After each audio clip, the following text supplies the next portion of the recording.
السلام عليكم ورحمة الله وبركاته.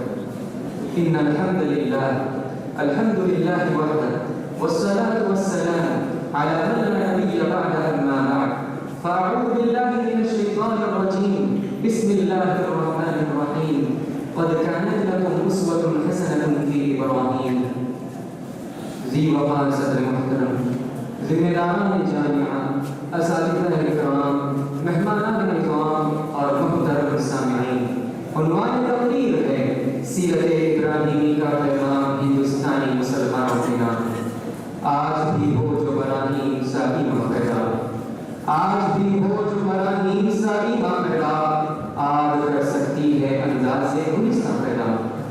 حضرات، حضرت ابراہیم خلیل اللہ علیہ السلام جلیل القدر نبی تھے۔ آپ کی کتاب حیات کا ورق اپنے اندر بڑے پیغامات اور ترقی و کامرانی کے اثار و رموز رکھتا ہے جو کہ بعد آنے والوں کے لیے مشعل راہ کی حیثیت رکھتے ہیں۔ آپ کی سیرت و کردار میں مسلم اقلیتوں کے لیے بھی یہی دروس و عبرت پڑھنا ہے۔ یہی وجہ ہے کہ نبی صلی اللہ علیہ وسلم کو مکی دور میں کہا گیا قد کانت لکم اسوۃ حسنۃ فی ابراہیم، اور ہم ہندوستانی مسلمانوں کے لیے بھی آپ کی سیرت میں کئی پیغامات موجود ہیں۔ حضرات، سب سے پہلا پیغام یہ کہ اگر ہم اپنے ملک کو امن و امان کا گہوارہ بنانا چاہتے ہیں تو وطن کو عقیدہ توحید کی حقانیت سے روشن کرا کر اس کا شہدائی بنا کر کفر و شرک کی بالادستی کا خاتمہ کرنا ہوگا۔ فرمایا الذین آمنوا ولم یلبسوا ایمانهم بظلم اولئک لهم الامن وهم مهتدون۔ اور آج فرقہ پرستی کی سازشوں مکاری کڑیوں نے جو دنیا کی وہ زندگی شکل اختیار کر لی ہے جس کو وقت کے زمین پروشوں کی سرپرستی حاصل ہے۔ اگر ہم اپنے اندر ایمانی کو پیدا کریں گے تو اے باطل ہر نکوہ وانصروا آلہتکم ان کنتم فاعلین کا نعرہ لگا کر بھی ہمارا کچھ نہیں بگاڑ سکتے۔ حضرات، دعوت تبلیغ کرام میں اور سب سے پہلا اپنے قریبی رشتہ دار رکھتے ہیں، اسی لیے فرمایا وَإِذْ قَالَ إِبْرَاهِيمُ لِأَبِيهِ آزَرَ أَتَتَّخِذُ أَصْنَامًا آلِهَةً، اور اسلام میں لئن لم تنتهِ لَأَرْجُمَنَّكَ وَاهْجُرْنِي مَلِيًّا کی دھمکی دی گئی تو استقامت کا پہاڑ بن کر کھڑا ہونا ہوگا جو خوفناک وادیوں میں بھی اپنی انفرادی و امتیازی شان رکھتا ہے۔ اسلام میں جہاں یا ابتنا تعبدی شیطان کا اس کو بیکار بنا کر مشرکین وقت کے ساتھ احسن انداز سے پیش آنا ہے تو وہیں پر اپنے ایمان کی حفاظت کرتے ہوئے انی بریء مما تشركون کا بڑا اعلان بھی کرنا ہوگا۔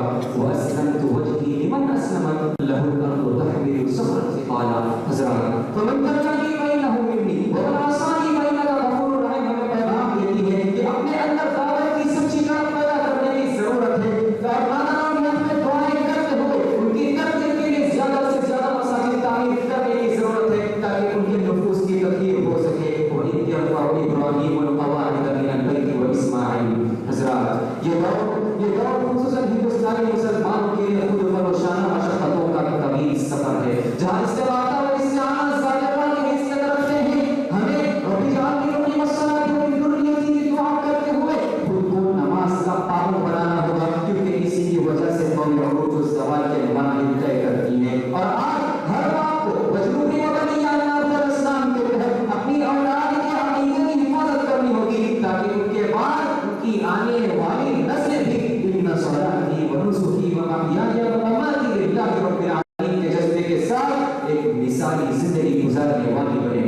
الغرض، آج باطل طاقتیں مسلمانوں کے خلاف جہود و طغیان اور ظلم و شرارت کی جذبت اختیار کر لی ہے اور دوسری جانب مسلمان تکفیر و تفریق اور بازیوں کا بازار گرم کرنے میں لگے ہوئے ہیں۔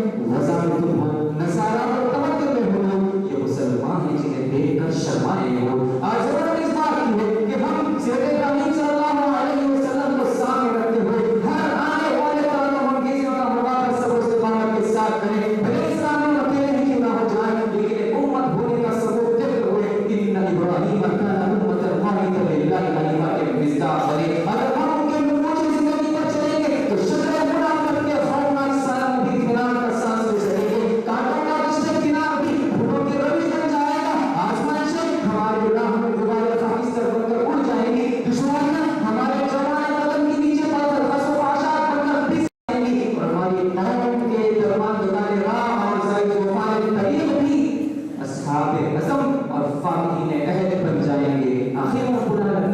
دعا ہے کہ رب العالمین ہم ہندوستانی مسلمانوں کو سیرت ابراہیمی کو جاننے اور اس پر عمل پیرا ہونے کی توفیق عطا کرے. آمین. وآخر دعوانا ان الحمد للہ رب العالمین. والسلام علیکم ورحمۃ اللہ وبرکاتہ.